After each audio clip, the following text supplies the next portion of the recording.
Hey guys, welcome back to my channel.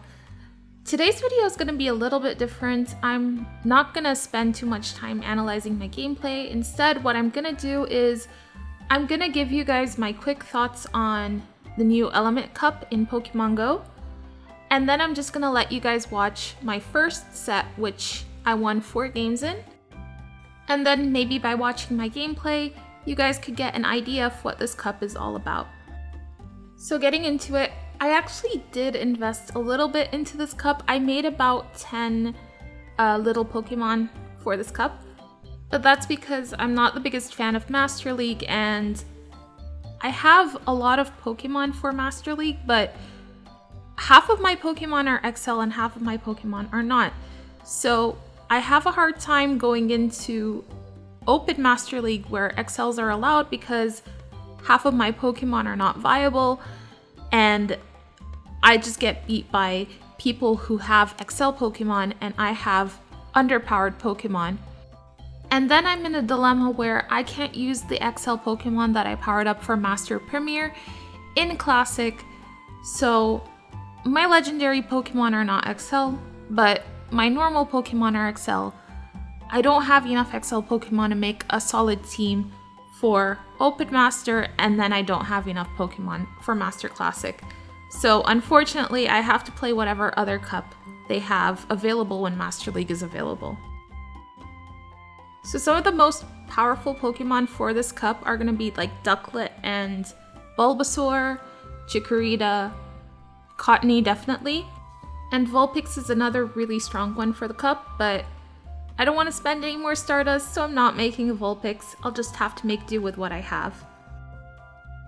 Because I didn't want to invest too much, I actually ended up making some Pokemon that maybe I was going to evolve later for Great League. So like I don't know how to pronounce it. It's the battery looking one, the happy battery, the blue one, Chinchou I think. Yeah, that one I am going to evolve and power up for Great League. So I went ahead and gave it a second move. And then actually for my Ducklett, I second moved it on my ult and then traded it to myself because I just wasn't going to make a Ducklett. That was a waste of Stardust for me. So the first team I ended up using was Ducklett, Bulbasaur, and Chinchou, and I think it's called Chinchou. Correct me if I'm wrong. This team actually worked out really well for me. Ducklett is such a powerful lead, especially against all the fire types and the grass types, and it doesn't have much to counter it.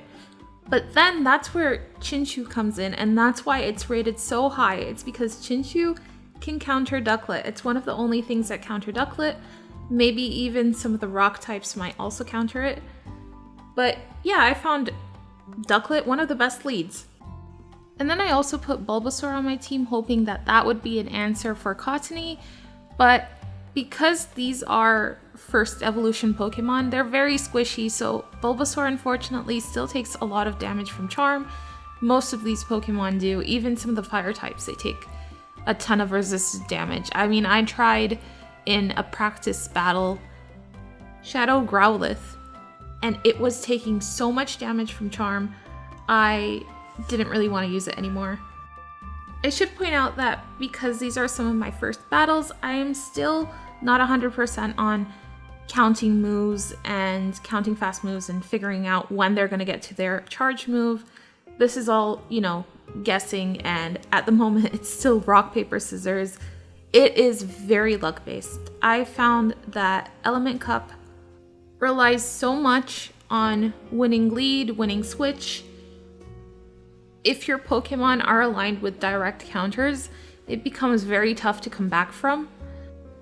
And I found that running ABB teams, which is what I usually like to run to draw out a counter or win switch or use a sacrificial swap, it doesn't work as well in this cup because of how squishy the Pokemon are. Where you think you could counter something, you could end up being countered. For example, if I use Bulbasaur to counter a grass type, let's say it's Chikorita, Chikorita can spam Body Slam faster than Bulbasaur can get to Sledge Bomb. And because of how squishy these Pokemon are, they can't take that many charged moves, even though they're not super effective or they're resisted, it's still going to do a lot of damage. So very tricky meta for sure.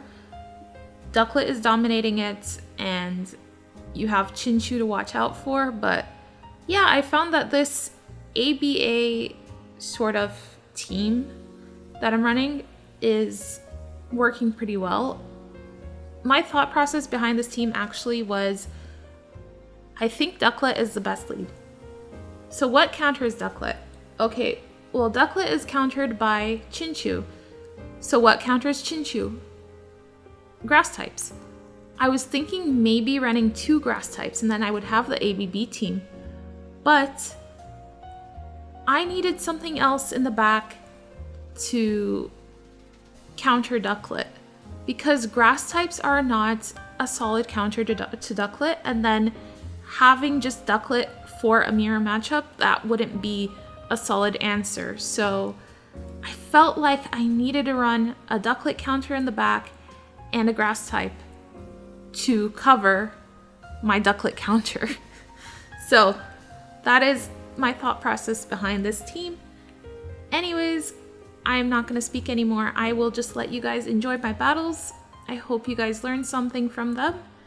And yeah, if you guys like this video, make sure to leave a like down below. Anyways, I will leave you to these battles. Hope you guys like them.